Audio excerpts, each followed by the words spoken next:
जिस प्रकार अग्नि का उसके आश्रय स्थान काष्ठ में कोई रूप नहीं दिखता और उसके मूल तत्व का भी नाश नहीं होता, क्योंकि आगे प्रयत्न करने पर ईंधन रूप अपने आश्रय में उस अग्नि को ग्रहण किया जा सकता है, उसी प्रकार जीवात्मा और परमात्मा दोनों ओंकार साधना के द्वारा ग्रहण किए जा सकते हैं।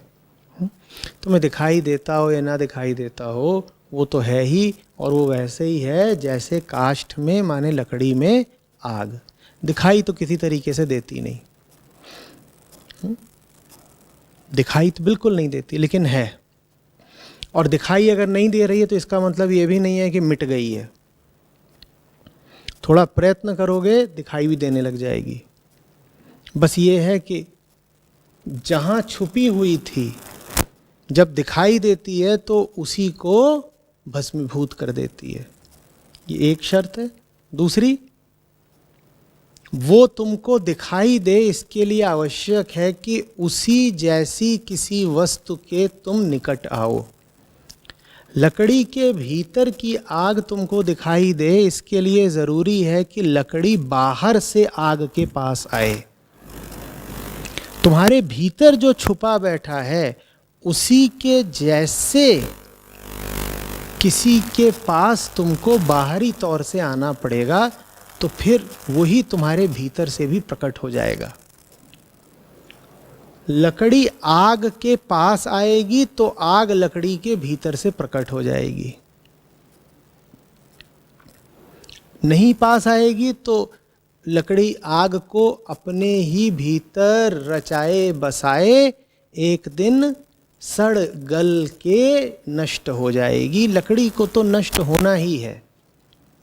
तो ऋषि कहते हैं इससे पहले कि लकड़ी नष्ट हो जाए तुम अपने भीतर की आग को प्रकट हो जाने दो। बुरे से बुरा यही होगा ना कि तुम्हारे भीतर की जब आग ज्वाला बन करके उभरेगी तो तुम्हारी लकड़ी जल जाएगी, पर लकड़ी का तो मिटना जलना तय ही है। या तो तुम्हारी लकड़ी मशाल की तरह जल जाए, नहीं तो सड़ सड़ के गल गल के जलेगी। जलेगी नहीं, फिर मिटेगी। या तो उसको सड़ जाने दो, आग को अपने भीतर ही दबाए सुलाए, या उसे जल जाने दो आग को प्रज्वलित होने का मौका देकर। तो तुम्हारे भीतर सत्य वैसे ही छुपा हुआ है जैसे काष्ठ में अग्नि। आ रही बात समझ में? जीवात्मा और परमात्मा दोनों ओंकार साधना के द्वारा ग्रहण किए जा सकते हैं। ओंकार साधना क्या है और उसका काष्ठ में अग्नि से क्या संबंध है?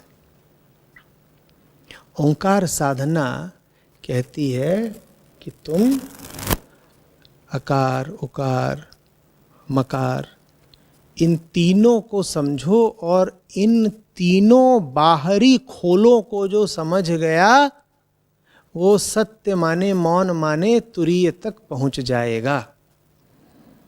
ओंकार साधना कहती है कि शुरुआत करो तुम अपने बाहरी खोल से। इसको समझो, तुम्हारे बाहरी खोल का नाम होता है अ। अ माने आकार साधना। अ माने तुम्हारी चेतना की जागृति की स्थिति।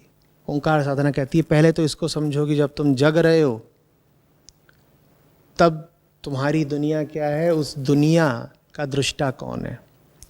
माने तुम अपनी चेतना के जो सबसे ऊपरी विभाग है उसका निरीक्षण करो।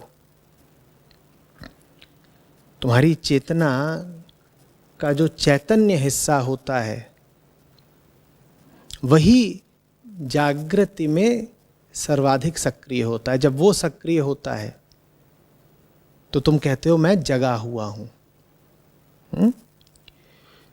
उसके नीचे आता है उकार। उकार का संबंध है तुम्हारी चेतना के सोते हुए हिस्से से। वहाँ पर तुम्हारे चैतन्य की गहराई में जो छुपा हुआ है वो प्रकट होता है। कैसे? सपनों के रूप में। जो तुम्हारे सपनों में दिखाई देता है उसका ज्ञान अक्सर तुम्हें अपनी जागृत अवस्था में नहीं होता होगा, इसीलिए तुम्हारे सपने अक्सर तुमको भौचक्का कर जाते हैं। तुम कहते हो ये क्या चीज़ आ गई, वो कहीं से आ नहीं गई, वो भीतर ही थी, बस वो जगते समय पता नहीं चलती थी, क्योंकि जगते समय मन का जो हिस्सा सक्रिय रहता है वो मन का सबसे बाहरी खोल है। बस उससे भीतर का खोल वो है जो स्वप्न के समय सक्रिय होता है। देखो यही बातें अभी फिर पिछली ही शताब्दी में पहले फ्रायड ने करी, फिर यंग ने करी, और अब ये करीब करीब सर्वमान्य बातें हैं कि आपकी जो साइकी होती है उसके इस तरीके से हिस्से होते हैं। ठीक है, उन्हीं हिस्सों को एक एक करके समझने को ओंकार साधना कहा गया है। फिर मकार साधना। मकार साधना माने अपनी चेतना के उस हिस्से को समझना जो एकदम भीतर है, जो स्वप्न से भी नीचे है, जिसमें आपको कोई अनुभव ही नहीं होता सिवाय अनुभवहीनता के।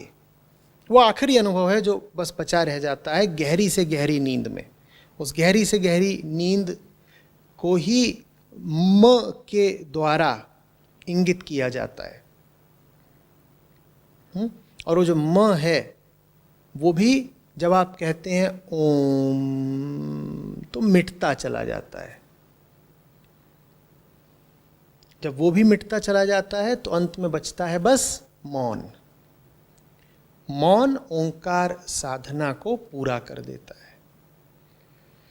ठीक है, तो कहाँ से मिला आपको परमात्मा, कहाँ से मिला सत्य? अपनी ही चेतना के भीतर जाकर के मिला आपको सत्य। कहा जा रहा था ना, काठ के भीतर आग है, वैसे ही मन के भीतर जाओगे जाओगे जाओगे तो केंद्र में आत्मा को पाओगे। ओम को संसार समझ लो और उस ओम को पार करके तुम मौन तक पहुंचे, माने संसार को पार करके आत्मा तक पहुंचे, मानो लकड़ी को चीर कर आग तक पहुंचे। ऐसे कहा जा रहा है कि जैसे काठ से आग उत्पन्न हो सकती है, वैसे ही ओंकार साधना करने पर सत्य प्रकट हो सकता है। स्पष्ट हो रहा है? ओंकार साधना क्या हुई? अपने ही मन और जीवन के तलों को एक एक करके उघाड़ना, अपने ही भीतर के रहस्यों को एक एक करके अनावृत करना, ये हुई ओंकार साधना।